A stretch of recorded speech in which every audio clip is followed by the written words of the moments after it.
हिंदुओं की संख्या निरंतर कमजोर होती चली जा रही है। हिंदू संख्या बल,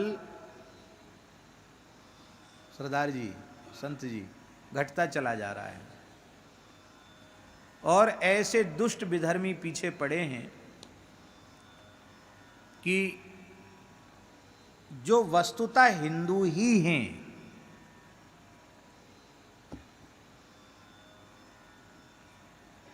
अरे हिंदू नहीं,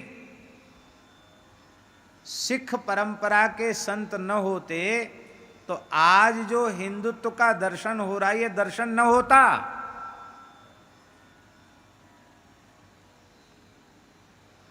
दशों गुरुओं का योगदान, अनेक गुरुओं का बलिदान, उसको आप उठा करके देखिए, पढ़िए।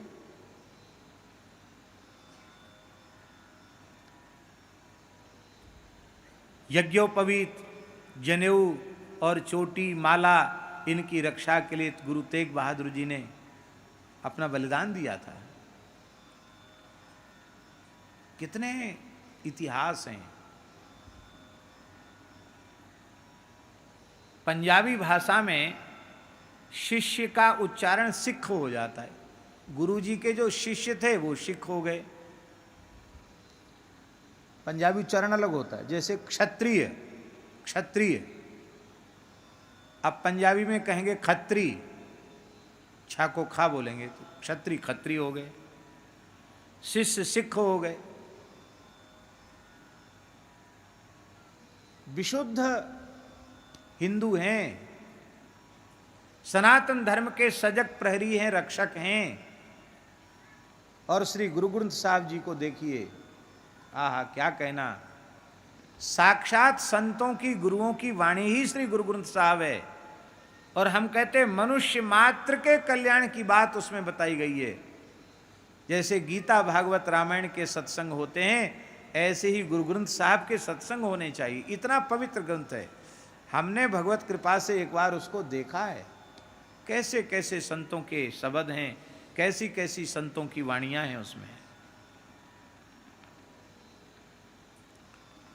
पर इतना भारी षड्यंत्र चल रहा है कि उनके दिमाग में घुसाया गया कि तुम हिंदू बिल्कुल नहीं, हिंदू से तुम्हारा क्या लेना देना, तुम तो सिख हो। जैन परंपरा के तीर्थंकर सब वैदिक सनातन धर्मी ही थे, हिंदू ही थे।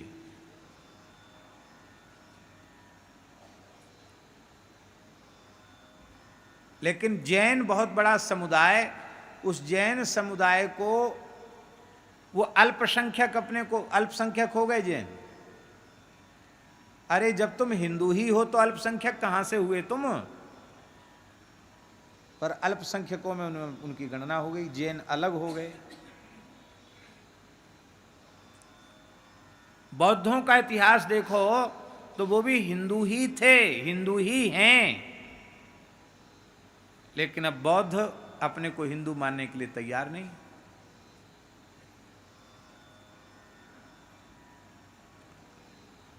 और जो बचे खुचे हिंदू हैं, उन हिंदुओं में भी एक बहुत बड़ा वर्ग हिंदुओं का, जो विदेशियों के षड्यंत्र के कारण, विदेशों से धन आ रहा है, षड्यंत्रकारियों के षड्यंत्रों के कारण वो बहुसंख्यक समाज भी, एक बहुत बड़ा वर्ग हमारा अपना, हमारी अपने भाई, वो भीतर से मानने के लिए तैयार नहीं कि हम हिंदू हैं। तब कितने रह गए? अब उसमें ये हो गए कि हम दो हमारे दो, अब तो हम दो हमारे दो नहीं, हम दो हमारे एक, चाहे बेटा हो चाहे बेटी हो, ज्यादा की बात ही नहीं है।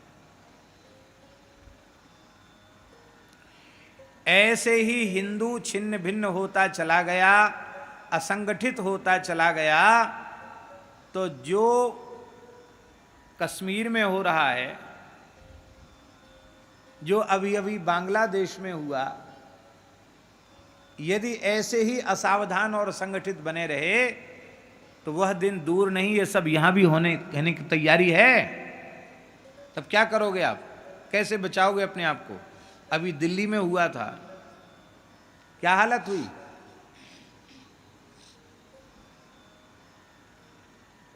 जिन लोगों ने उस परिस्थिति को भोगा, उनसे पूछो।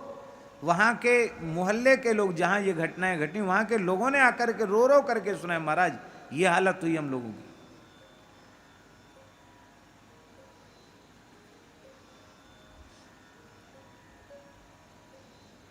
संयमित सदाचार संपन्न जीवन जीना चाहिए। राष्ट्र के प्रति, धर्म के प्रति अत्यंत निष्ठावान होना चाहिए और संगठित होकर के हम किसी से द्वेष तो रखते ही नहीं हैं। ईमानदारी से सबके कल्याण की कामना करने वाली परंपरा पवित्र वैदिक सनातन धर्मियों की, हिंदुओं की पवित्र परंपरा है, जो सर्वे भवन्तु सुखिनः सर्वे सन्तु निरामयाः सर्वे भद्राणि पश्यन्तु माँ कश्चित् दुख भाग भवेत्। इस प्रकार की पवित्र भावना को स्वीकार करने वाला यह समाज बहुत उदार है, बहुत सहिष्णु है। और ये हमारी कमजोरी नहीं है, ये हमारी शोभा है, ये हमारा गुण है, ये हमारा दोष नहीं है। पर हम फिर निवेदन करें, हमें संगठित होना चाहिए, द्वेष और घृणा से मुक्त होकर के एक ऐसे उत्तम समाज की परिकल्पना हमें करनी चाहिए जिसमें इस प्रकार की जो घटनाएं घटती चली जा रही हैं, इन घटनाओं की फिर पुनरावृत्ति न हो। ये बहुत जरूरी। प्रतिदिन सत्संग एवं दर्शन के लिए श्री महाराज जी के ऑफिशियल चैनल को जरूर सब्सक्राइब करें।